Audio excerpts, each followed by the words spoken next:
అందరు కూడా నమస్కారం. ఎలక్షన్ రిజల్ట్స్ వచ్చిన గత నెల రోజులుగా పొంగునూరు నియోజకవర్గంలో రాజంపేట పార్లమెంటు పరిధిలో అదేవిధంగా ఈరోజు మీడియాలో చూస్తున్నాము. రాష్ట్ర వ్యాప్తంగా కూడా ఈరోజు వైఎస్ఆర్ కాంగ్రెస్ పార్టీ నాయకులు, చిన్న చిన్న లీడర్లు వీళ్ళందరిపైన ఆస్తులపైన భౌతిక దాడులు, అదేవిధంగా రకరకాల ఈరోజు దాడులు గురవడం చూస్తూ ఉన్నాము. ఇది చాలా దారుణమైన పరిస్థితి. మరీ ముఖ్యంగా పొంగునూరు నియోజకవర్గంలో ఎప్పుడూ లేని కొత్త సంస్కృతికి ఈరోజు తెరలేపుతా ఉన్నారు. జేసీబీలు, ఎక్స్క్వేటర్లు తీసుకొచ్చి పేదోళ్ళు వాళ్ళు కష్టపడి వాళ్ళ జీవితాంతం సంపాదించి చిన్న చిన్న ఇల్లులు, చిన్న సింగిల్ బెడ్రూమ్ ఇల్లు, చిన్న ఇల్లులు కూడా అవన్నీ కూడా జేసీబీలతో కూల్చేయడము, వాళ్ళ ఆస్తులన్నీ కూడా ధ్వంసం చేయడము, ఎక్కడో ఫ్యాక్షన్ నియోజకవర్గాల్లో చేసినట్లు చెట్లు, మామిడి చెట్లు అన్నీ కూడా వందలాది మామిడి చెట్లు కాపుకొచ్చిన మామిడి చెట్లన్నీ కూడా నరికేయడము. ఈరోజు పొంగునూరు నియోజకవర్గంలో కానీ కోడూరు నియోజకవర్గంలో కానీ ఇవన్నీ కూడా ఒక మంచి సంస్కృతి కాదని చెప్పి కూడా నేను తెలియజేస్తా ఉన్నాను.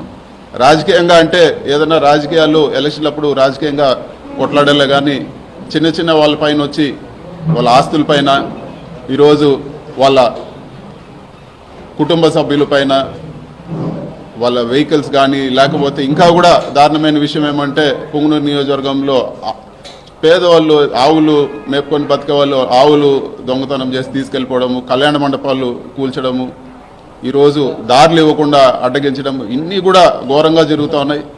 వీటన్నిటిని కూడా ఈరోజు పరామర్శించడానికి పోదామంటే కూడా ఈరోజు పోలీసులపైన ఒత్తిడి తీసుకొచ్చి హౌస్ అరెస్టు చేయడం జరిగింది.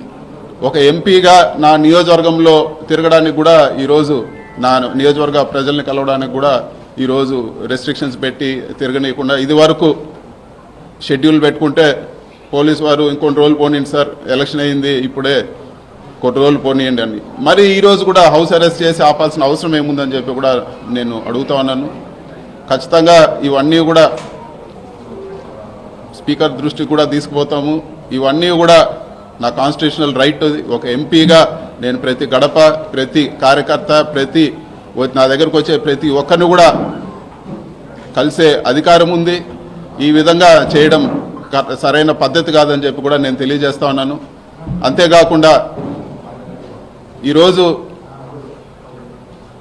సీట్లు తక్కువ వచ్చిండొచ్చేమో కానీ 40% మంది ఈరోజు రాష్ట్రంలో 40% మంది వైఎస్ఆర్సీపీకి ఓటేశారు. అంటే ఈ 40% మందిని రాష్ట్రం నుంచి పంపించేస్తారా? ఈ 40% మంది ఓటేసిన వాళ్ళందరిపైన మీరు దాడులు చేస్తారని చెప్పి కూడా నేను అడుగుతాను. ఇది సరైన పద్ధతి కాదు, ఇది సరైన పద్ధతి కాదు. ఇలాంటి దాడులు, ఇలాంటి చర్యలు మంచి పద్ధతి కాదని చెప్పి కూడా నేను తెలియజేస్తాను. అధికారము ఎప్పుడు కూడా ఎవరు కూడా శాశ్వతం కాదు. రాష్ట్రంలో ఎన్నోసార్లు పార్టీలు వచ్చినాయి పోయినాయి కానీ ఇలాంటి సంస్కృతి రాష్ట్ర వ్యాప్తంగా ఇది ఒక కొత్త ఒరవడికి తెరలేపారు. ఇది మంచి పద్ధతి కాదని చెప్పి కూడా నేను తెలియజేస్తున్నాను. ఖచ్చితంగా క్యాడర్కు, వైఎస్ఆర్సీపీ నాయకులు అందరూ కూడా చెప్పేది ఏమంటే ఖచ్చితంగా ఈ ప్రతి ఒక్క కార్యకర్తకు అండగా ఉంటాము. సాయశక్తుల ఏ ఇబ్బంది వచ్చినా కూడా ప్రతి ఒక్కరు కూడా అండగా ఉంటామని చెప్పి కూడా ఈరోజు మీడియా ముఖంగా నేను తెలియజేస్తాను. Please subscribe .news.